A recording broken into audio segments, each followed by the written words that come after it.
our media availabilities. We are now joined by, I think, Bubba Wallace, driver of the number 2311 Toyota. If you have a question, please raise your hand. We'll get a mic over to you. We'll start right here in the front. Should I do this the whole time in the mask? Sure. That's too hot. This is my altitude training. That's what we established. You all got your pictures, right? We're good. Perfect. Hello, Mr. Wallace. Good morning. I only Morning. have two quick questions. In a motorsport where liveries and even special liveries are extremely creative and extremely fun, what motivates you to be one of the fan favorite drivers based on your liveries, including your collaborations with McDonald's and Star Wars? Yeah, it's a good question. I think our team does a really good job with our partners to represent the brand the right way, but also in just a fun, innovative way that's different and not your same traditional things that you've been seeing, whether it's plastered around the town or just the things that you've seen over the years. And so I think we do a really good job. All of our paint schemes on all of our cars are, for the most part, really, really sharp and out there and different, and that's what we want to be. We're big on being different. Okay, and my second question, this might be a little bit of a throwback, but are you or are you not James Pumphrey's best friend? James Bond? No, James Pumphrey. Who's that? From Donut Media. I don't know. You'd have to show me a picture. I'm terrible with names and Oh, faces. it's from an old video that they uploaded about the Octospeed with Richard Petty, where That's going where way they back. said that you were his best friend, and you had a little cameo when you said, "James, stop telling everyone you're my best friend."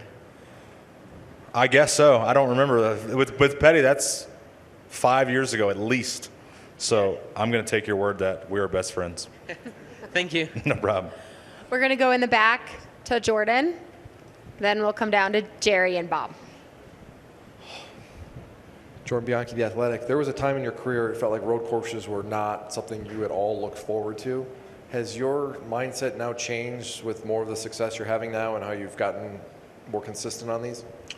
Yeah, for sure. I mean, I've always said, no matter how pissed off I was after a practice or qualifying or a race after a road course in years past, I always said I enjoyed them because it was different. It was, it's not just turning left and the same old stuff that we're normally used to, right? And so it was just once the competitive side kicked in, which was always lap one, it was just really hard for me to find the enjoyment inside of, said weekend. I look at Chicago, we've been fast every time we've unloaded. Bad luck has struck twice there. Roval, really good finishes there, multiple top 10 finishes, I believe. Always have speed there. Hell, Coda qualified second this year, so it's starting to click. It takes me back to the time, I think that was, I don't know if it was my rookie year when Casey Kane drove the 95. Was that 2018 or 2018? So that was my rookie year. We were sitting in the driver's meeting at Sonoma. I had qualified next to last or something. And he walks up and he says, I was in the same boat once, and all of a sudden it just clicked. And I think he's won a couple road course races. I think he won at Sonoma, right, one year. He was like, you don't know what it is, and all of a sudden it just clicks. And so I feel like we're in that transition period where it's clicking. We're putting in a lot of work, a lot of effort leading up to each and every road course weekend. We're already starting to prep for Chicago coming up, prep for this for the last month and change now. So yeah, I mean, I embrace it every time it comes about because it is a race. There is points on the line. It is a very important weekend, and I don't have the mindset to just ride around with the top down. Like, I might suck, but I'm going to give it my all, and I think that's where I would get in trouble before, is I would just start trying too hard with no plan. I'm just like, well, let's see if this works, and it doesn't. And so now just kind of understanding where to position the car and what to do on 5-lap tires versus 20-lap tires is different now, and you have all those bulletin points built up. And so all that being said, excited to get on track, looking forward to it. It's just, for me, another opportunity, a fresh set of downs to go out and capitalize on. Come over here to Jerry. and then we'll go to Bob. Jerry Jordan, KickingTheTires.net. So do we call you in our stories Bubba Luchadora now, or do we whatever you want. I'm embracing it. I'm actually having a good time, and being down here has actually been a lot of fun. I think I'm honestly excited to see Suarez in his element, like from away from the racetrack and embracing his home culture. Like, I can't imagine how big this is for him, and I get joy out of that just thinking about that for him. And so I seen Ryan's video this week. There's one rule this weekend is to not wreck Suarez, and I'm like, I didn't think about that, but I'm definitely adopting that rule too. And when did you get here, and what are some of the things you've done so far to enjoy the sites? Because we've been here since Wednesday, some of us, and it's been pretty cool. Yeah, I got to go. Chase just walked in, so enjoy the time. Now, we got here Wednesday afternoon, and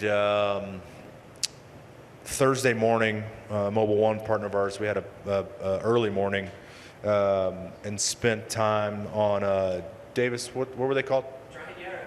Trajineras. Did I say that right to my locals here? I think so. Did some racing on the water with Ruben, and that was a lot of fun, and got to just dive deeper into the Mexican culture and understand, eating different foods and candies and stuff. And they love their spice here, and it's good. And so I think the spice levels here compared to back home in the States is, they will bring out 3 different sauces, right? And they're like, this one's good, this one's medium, this one's really hot. Like they warn you beforehand, right? And we do the same, right? This one's really hot. Well, when you go home, ours is stupid hot. No flavor, nothing at all, right? Their hottest one has a little bit of a kick, has a decent kick to it, but it has a tremendous amount of flavor to go with it. And so I'm like, they're doing it right down here. So I do appreciate that fact. I think we're just looking for who can be in more pain the most in the States, and that's good for us. Yeah. All right, we'll go to Bob. Bob Pockris, Fox Sports. Where'd you get the Lucha Libre mask, and is there something about that one that you particularly like? I was just handed it as I was walking over here from NASCAR themselves. So the NASCAR team gave this to me, so I appreciate that. So do all the drivers get them? That's the first I've seen. I hope they all get them. Yeah, I know. That's right. It's sick. Damn it. Oh, well, I put it on in public. So if I would have known that, I would have went back to the hauler, done it proper, and then I'm new to the culture, dog. Give me some slack. We'll take 2 more questions. We'll go over here to the left, and then we'll go right here in the middle. Yeah. I want to ask about the calendar of the NASCAR. This is the first race outside of the United States and Latin America, but do you think the NASCAR is ready to go outside of America to other countries? And what countries do you want to see in the calendar? And the second question is about the track limits. NASCAR are using tire packs in the corners. What do you think about that? Yeah, so to the tire packs, I'll answer that really quick because we were just talking about that in the hauler. I think it's good for us. Us Cup drivers, we push to find the limits of the race car and the racetracks, right? And it seems like we're always revamping the racetrack to cater to drivers' needs. And it's like, well, the track needs to be wider here for us.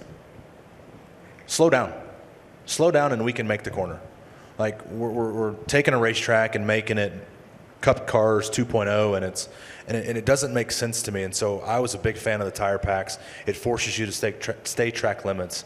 And I spent majority of my time in the sim staying tidy and staying on the racetrack, on the racing surface.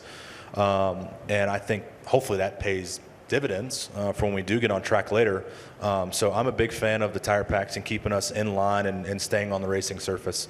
And to the calendar question, I think this is a massive step for us to be here in this demographic and this market.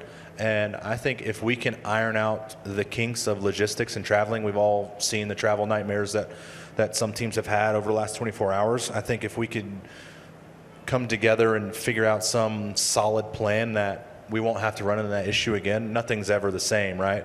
I think it can be done. I think the leadership has done a good job so far of everything that's in place for us to get here and to put on an event for the local crowd here in Mexico.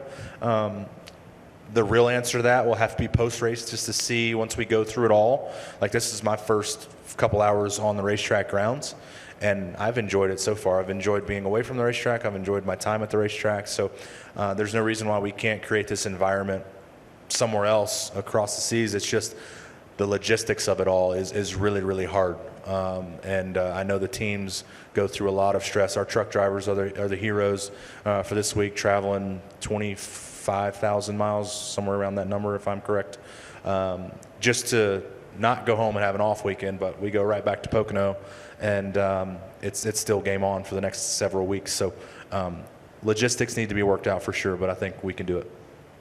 All right, we'll take one last question here in the middle. Good morning, everyone. Two questions. Bubba, as one of NASCAR top drivers, how important do you think is that the NASCAR Cup Series is coming to Mexico for the first time in history? Another one, the arrival of the NASCAR Cup Series in Mexico City unfortunately got along with a difficult week for the Mexican and Latino community in the United States due to ICE immigration rates. How strong is the support from the Latino community for NASCAR in the USA? And what message would you share with Latino fans who are going through this difficult situation? Yeah, so I'll be honest with you, I haven't paid much attention to the outside world and the news and stuff like that. And I think for us and the image that we have been trying to portray as a sport, at least for the last 5 years, when everything was kind of flipped on its head, is making this inclusive for all, making it special for everyone to attend our sport and to have fun and cheer on their favorite driver. And like I mentioned earlier, I couldn't be more proud and excited for Suarez, and understanding that he's put in a lot of work with NASCAR to make this all happen and to make it special for all of us.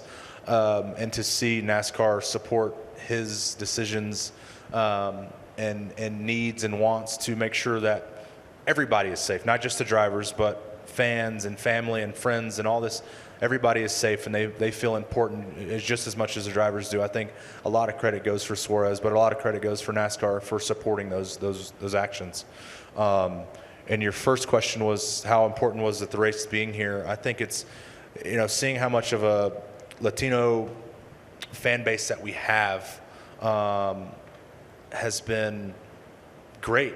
For me, as being on the driver's side, when I don't know my demographic numbers and the breakdowns of what it is, but I feel like the Latino side has been high up, and I appreciate that. I mean, walking in, a lot of the track officials, a lot of the fans here are wanting to take pictures, and part of me is questioning, like, I hope they know I'm not Suarez.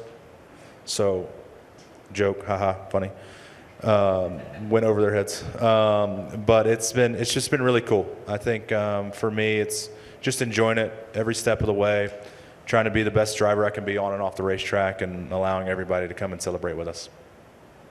All right, Bubba. Thanks for your time today. Good luck this weekend. Have a good day.